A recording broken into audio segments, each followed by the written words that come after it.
Welcome to Channel Edge, the podcast where channel leaders share success strategies, best practices, and emerging trends. Brought to you by 360 Insights, the channel success platform. Welcome, everyone, to another episode of Channel Edge, 360 Insights View into Everything channel. I'm your host, Stephen Kellum. I want to thank you all for joining us today. Very excited to do the third part in our MDF and CoOp series. And we've been talking to Craig DeWolf, who's the VP of Product, MDF and CoOp Product at 360 Insights over the past several episodes. It's great to have Craig back. Craig, thanks for joining us again. Always great to be back, Stephen. You know, Craig, I feel like we've had this conversation before. Could have.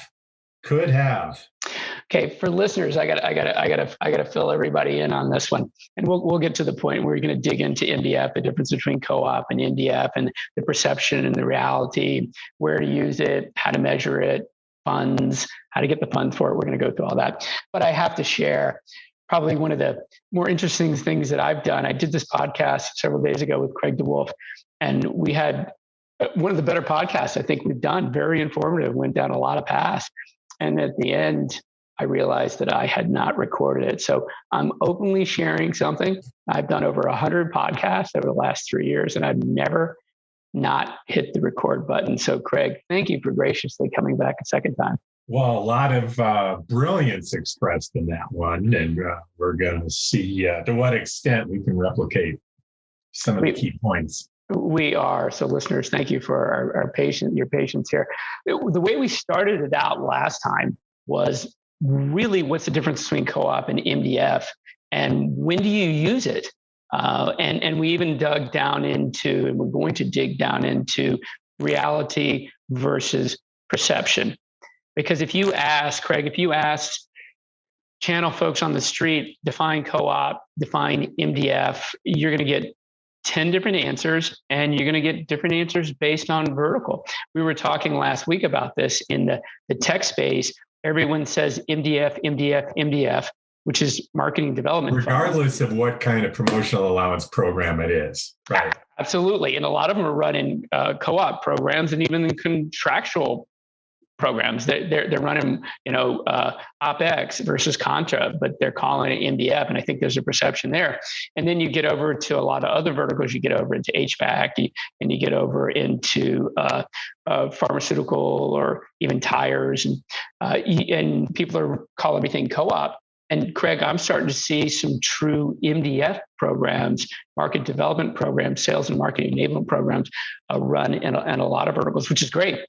But I do think it's interesting how people use that terminology. So maybe we could start with your definition of CoOp versus MDF and get on a straightforward path there. Right. Good place to start. I tend to cover a variety of industries and not to get too stuck in a pigeonhole on program structure. I tend to refer to them both as promotional allowance programs, which is sort of the broader term for it. But as you said, Stephen, a lot of industries tend to call them one or the other, regardless of what kind of structure it is. So I think for the purposes of this discussion, let's say that CoOp is the equivalent really of an entitlement program, even though yours may or may not be based on a percentage of sales. It's an entitlement program that partners can expect. And there it may be direct to claim, and it might require a pre-approval, but whether it's direct to claim or pre-approval, it doesn't matter. Let's just call it entitlement based. And MDF in this context, let's equate that with discretionary funds. Partners don't expect it. They don't necessarily know if and how much funds are coming, and the monies allotted are purely up to the marketers, and based on proposals, whatever provided by the partner. Usually a two-step process in that proposal comes in the form of a request of some sort, which gets approved prior to claiming. So let's just call it entitlement versus discretionary, with discretionary being the MDF equivalent. So let's unpack that for a second, and let's talk a little bit about what you said on the definition on co-op, and then we can go into MDF. The interesting thing for me on co-op is that when you said entitlement, sometimes entitlement has a negative connotation, and sometimes co-op is labeled as, well, it's entitlement, and do they really deserve it, and is it really an incentive? But if it's contractually obligated, is that necessarily a bad thing? All we're really saying is entitlement is the dollars that you get for these promotional activities are based on what you sold. So, well, I think that's another misnomer to me. And great question, and thanks for unpacking it. I call entitlement predictable, right?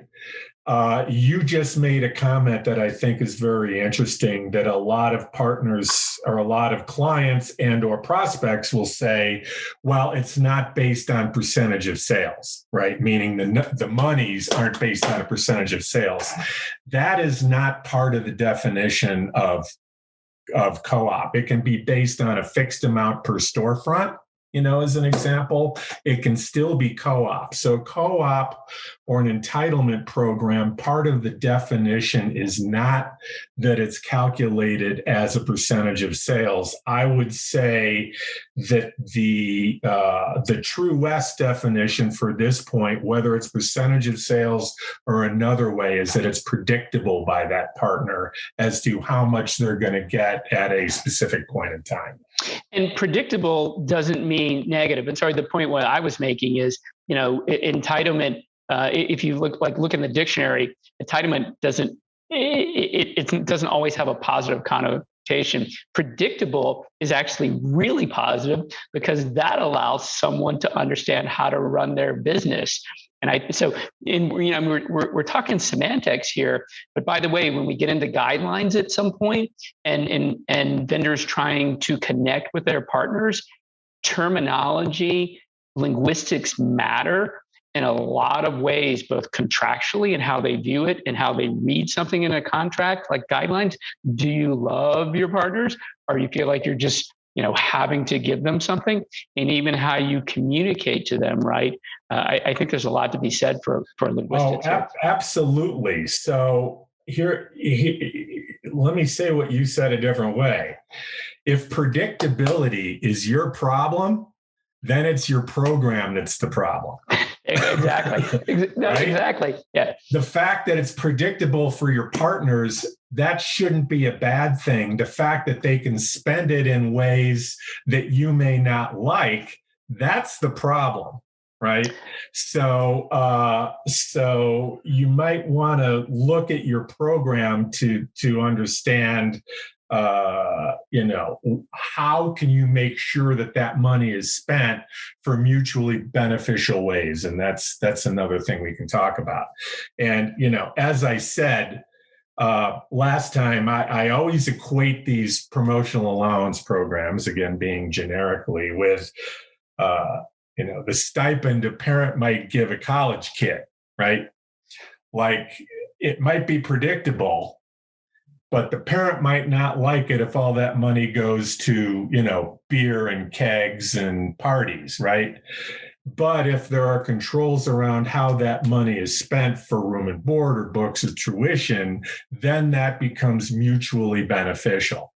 And if you're worried about predictability because your fear is they're buying beer and having parties, then that's a problem with your program, not the fact that money is predictable. I completely agree with you. And that's when you look at either co-op or MDF and you hear pundits say, oh, stop using MDF for this reason or stop using co-op for this reason. And it has nothing to do with co-op in its essence or MDF in its essence. It has everything to do with how you set up your program, how you communicate to your partners, how you validate what's happening. And as you say, as you guidelines. Now, you also said something interesting, continuing on that unpacking. We can come back to co-op in a second about MDF. You said partners don't generally expect it because it's discretionary. So here I will say that there is a lot of discussion when you're onboarding a partner, when you're getting a partner going, when you're trying to motivate a partner, I would say many who are very, very good. And if you're landing them as a new reseller or ISP or VAR, or whatever they may be, I think they actually do expect MDF. I think MDF depending on how it's used, is actually an expectation and can be used in recruiting partners. Absolutely. A great example of that is providing partners with, let's say, jumpstart allowances, where the whole, depending on how your channel is structured, where the idea of it, a jumpstart allowance, and this is something that becomes measurable, which is another ROI discussion, but the idea of a jumpstart allowance uniquely for new partners is to get their time to sales shorter. So that's something you can measure, time to sales effectiveness. So theoretically, what those jumpstart programs would do is provide them with all the tools necessary to get their first customers and allow them to close those first customers and start bringing in business. Again, mutually beneficial. But I will also say predictability, right? What we're talking about, or at least what I'm referring to when I say entitlement versus discretionary, and partners don't know necessarily what or if they're going to get on the discretionary side, there's lots of shades of gray in between those two. And by the way, for many industries, I'll just put it that way, I'm a big proponent in offering both types of programs. The entitlement programs for marketing, lead generation, brand building, brand reinforcement, and the discretionary funds for partner readiness, sales training, things along that line.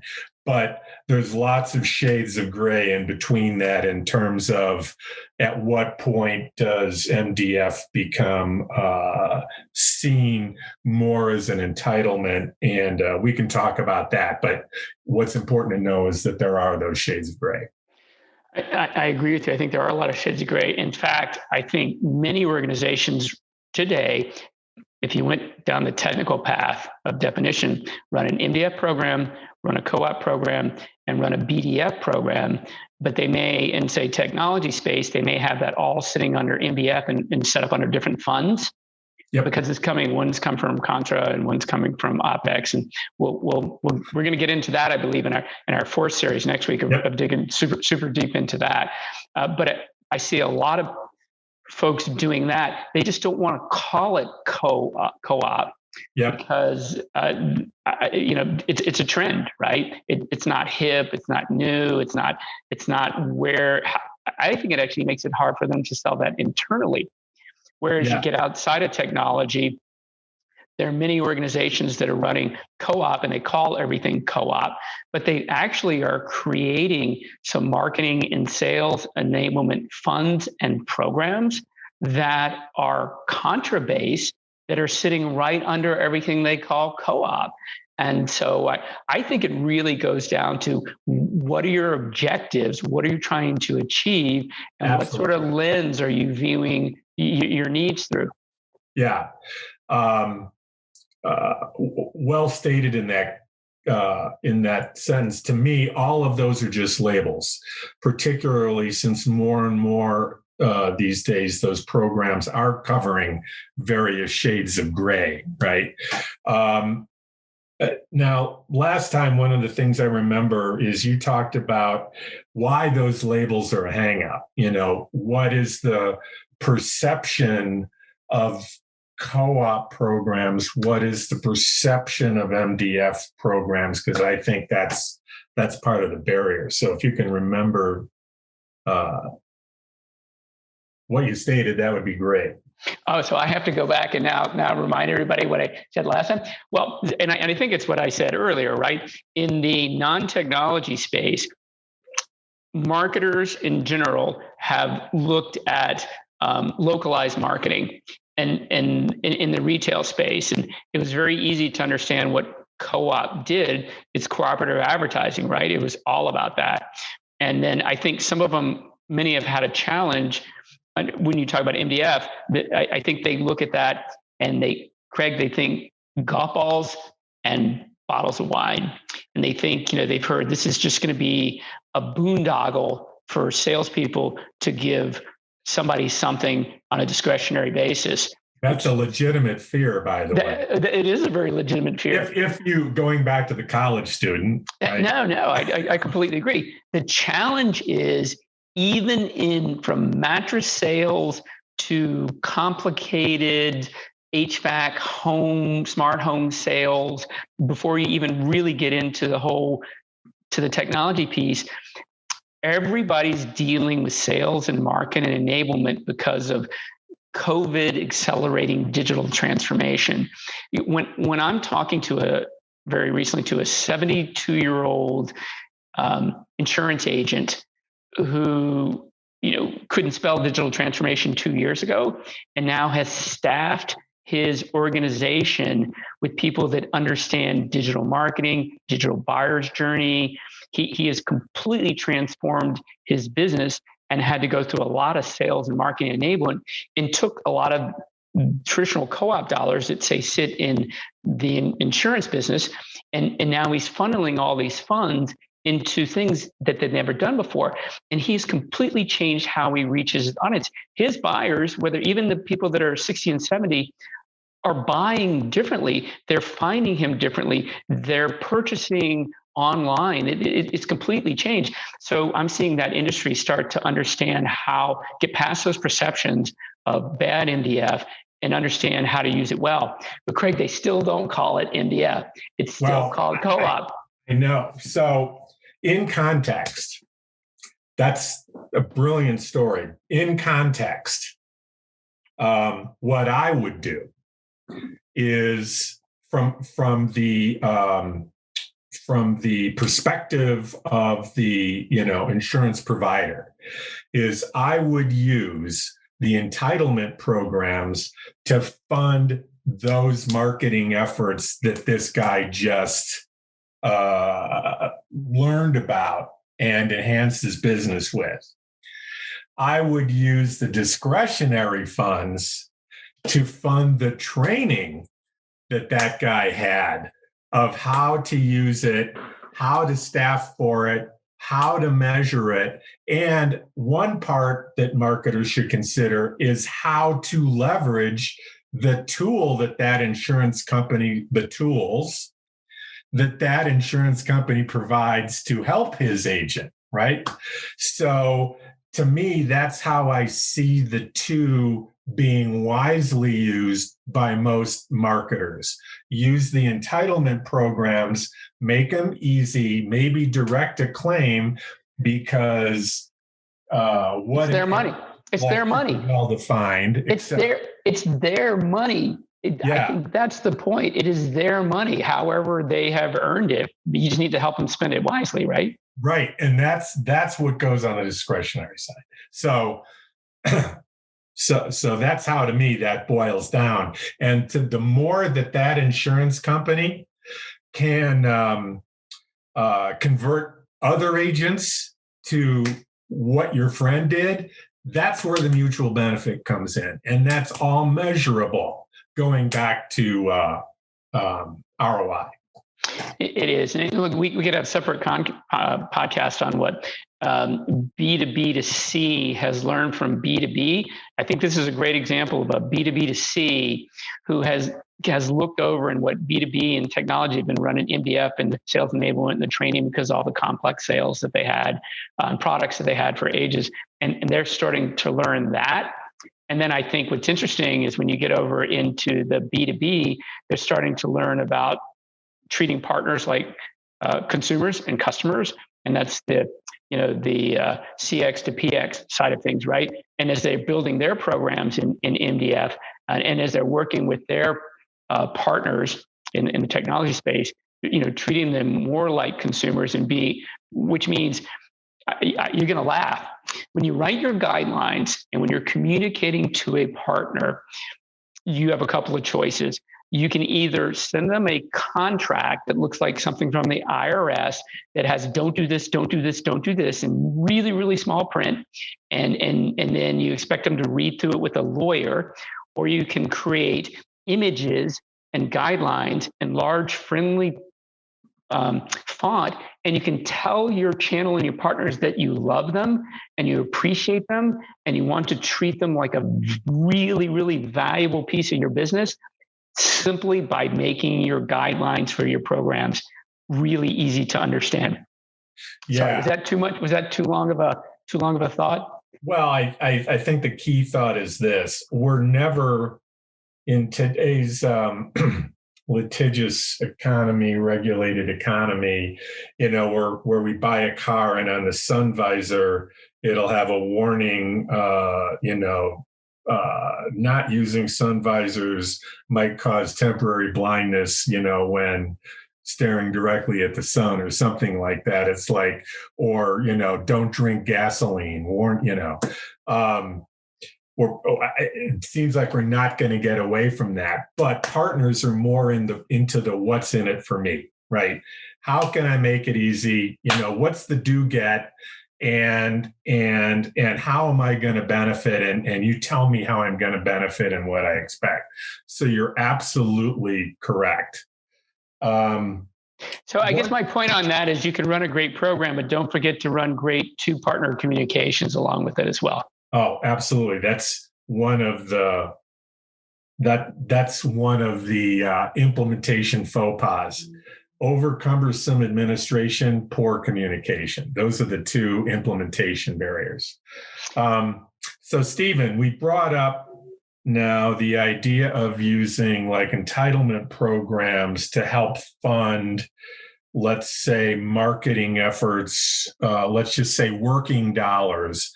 And we've talked about the use of discretionary to help with, let's say, partner enablement. And the big question is, all right, so how much do I offer in one camp versus another? And, this is an interesting discussion because it all depends on what is the value add for the sales process as well as post-sales process does your channel provide. There's a big key in that. So for instance, just to give you an example, if you go to a supermarket and buy ketchup, nobody's sitting there going, well, should I buy Del Monte or, Heinz? And do I have a salesman here to help me decide which one of the two? Nobody's doing that. Conversely, in your example, if you want to buy insurance or you want to buy enterprise software, there's channel partners that are needed not only to help you make the right decision, but perhaps help you in post-sales service and or add-ons as well, right? So if we take those two continuums, most of us have products that fall in between those two categories.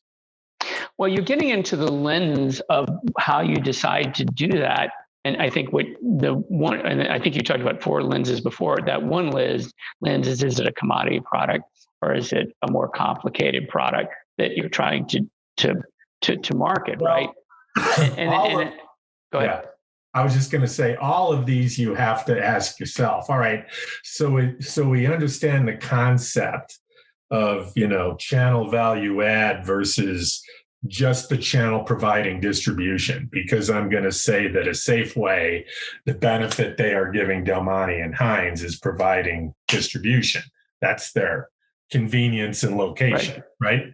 But look at your products. Is it when your products are sold, are they demand driven?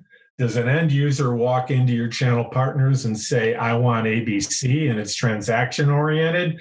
Or is the seller really recommending the right products and helping to assist the sale? That's really one lens. Another lens is it a commodity product that everybody understands? Or is it a revolutionary product that requires a little bit more knowledge, specifically as it relates to your unique needs and applications. Is the sales cycle long or short? That would be the third lens. And are they complex sales processes? Now, in the ketchup example, they're not. But if you're buying a whole new data infrastructure for General Motors, you've got lots of people in that sales process, lots of people with unique needs, and they all have to be balanced. And it's your channel partners that help navigate that and balance those needs. And also, lastly, in order to deliver all of this, what is the skill set required by the reseller? Do they just sign a contract and go, which would be the case for Heinz Ketchup? Or are there certain skill set requirements, training, knowledge of your programs, et cetera? So on the first, those being the four, levels being, is it demand driven or recommended? Is it commodity product, revolutionary, length of sales cycle, and skill set requirements? One side of that says put the majority of your funds in an entitlement program to help drive marketing. The other side of that says put the majority of your funds in enablement to help from lead conversion all the way to final sales and even post sales. But for most of us, the answer lies somewhere in the middle.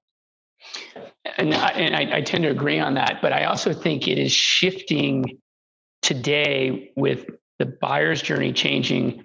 Let me give an example, and you tell me what you would do for this vendor.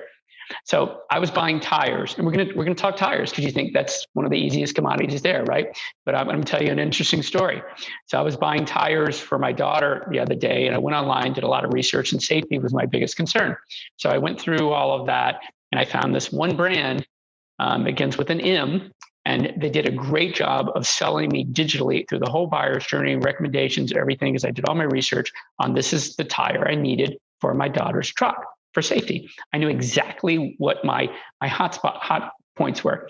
And then I went to the local Goodyear place where I'd always bought everything, right? Had serviced it.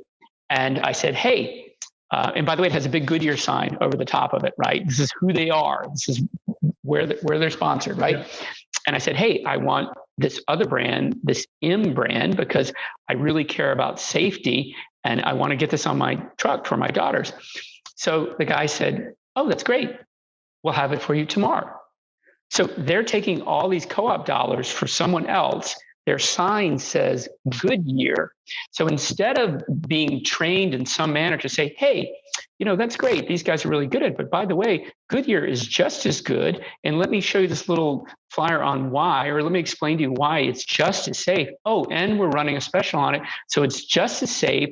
It's a trusted brand. You can get it for the same price or maybe even $10. Right? And I have it in stock versus ordering. Why don't you buy that? So because there's no sales and marketing and training or no accountability for their co-op dollars coming through, they don't make any attempt to really represent where their money's coming from. It's a lost sale, right? It's a lost sale. So where would you put your dollars if you had co-op MDF in that situation? Well, absolutely, there needs to be enablement funded activities there to train them on the difference. Now, interestingly, I'm glad you brought up that example because the M brand, their whole brand promise is safety. I'm into cars. I'm in performance cars. I like the M brand for different reasons. But their whole public image is safety. And when you lean to safety, that would make sense. Goodyear, on the other hand, doesn't have that public image. So they need to rely more on enablement for their dealers to help counter perceptions that might walk through the door like you. But I trusted, and here's the other thing, I trusted that guy. The guy that I was talking to had taken care of my vehicles for 10 years. I trusted him with everything for safety inside of all my vehicles for my kids. I would have listened to him. He was actually an expert in what he does. But he, instead of meeting me along the buyer's journey for that brand, took the quick hit. Yeah. Now, in all fairness, there might be other factors. He might be making more margin. Who know? Well, that's just. I mean, okay. So it all gets down to the what's in it for me in terms of your whole partnership program.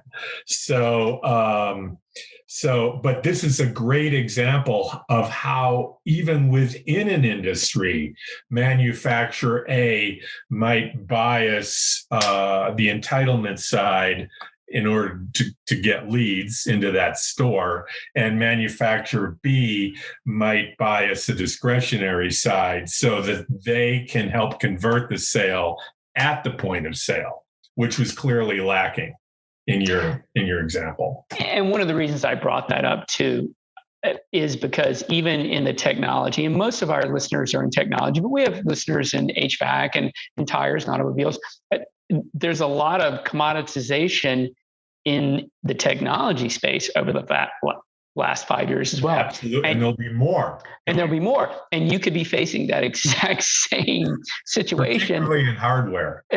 You could be facing that exact same situation that I just threw out from tires. Mm-hmm. And so I think it's relevant across all industries today. Absolutely. Okay. All right. Look, I think it's time to wrap it up. Thank you, Craig, for joining us as we walk through when to use CoOp, when to use MDF. And I think as you taught me 10 years ago, the greatest saying you taught me is it depends. Yes. And it depends on your objective. It depends on your lenses. And it depends on where you want to end up in your relationship with your competitive environment. Right? And your competitive environment. Right. So we're going to do one more in this 4-part series. Next week, we're going to come back and we're going to really dig into what budgets can do for you and how to drive in selling up for either your contra or your OpEx and how to leverage that to be successful across that. So Craig, you are coming back for one more episode, right? Fantastic. Looking forward to it. Okay. Hey, listeners, thank you for joining us today. If you have any comments, any feedback, we're always welcome. Please feel free to reach out to us. Send us an email at channeledge@360insights.com. Also, if you enjoy the show, please do share with your colleagues and remember to subscribe using your favorite podcast platform, iTunes, Stitcher Radio, Google Play, Spotify, wherever you get your great content. So once again, listeners, thank you for joining us today, and everybody be safe. Thank you, Stephen. Thanks for listening to Channel Edge, brought to you by 360 Insights, the channel success platform. Subscribe now on iTunes, Stitcher Radio, and Google Play, and you'll always be the first to access new episodes where channel leaders share success strategies, best practices, and emerging trends. For bookings, feedback, questions, or comments, feel free to email us at channeledge@360insights.com.